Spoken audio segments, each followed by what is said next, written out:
Now, some of you may be unaccustomed to this idea because I see some new faces here. But it's my fundamental philosophy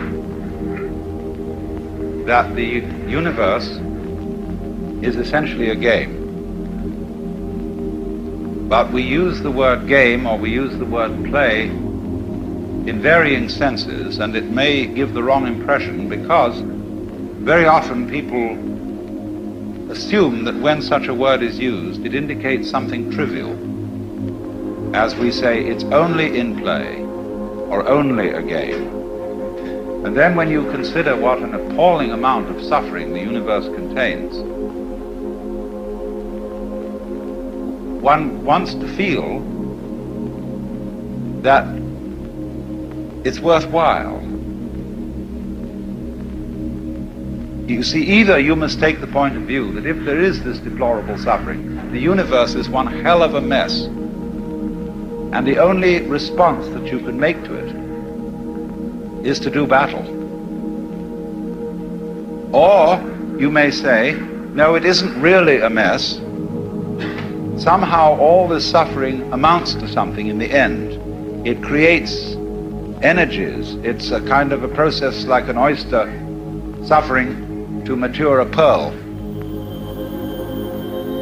And therefore, people who feel bothered about that can't quite emotionally contain the idea that it's all a game. Because then, if that were so, I would be the sport of some cosmic process, whether God or whatever, that plays with me as a child might torture an insect, a butterfly, by pulling off its wings or burning it with a magnifying glass with the sun, or something like that. Only, as I will develop it, we shall see that there is no system in which somebody tortures and somebody else is tortured. In my view of the world, which is semi-Buddhist, semi-Hindu, the creator and the creature are one, and all beings whatsoever are the masks and plays and ploys of the central self. There is just this self,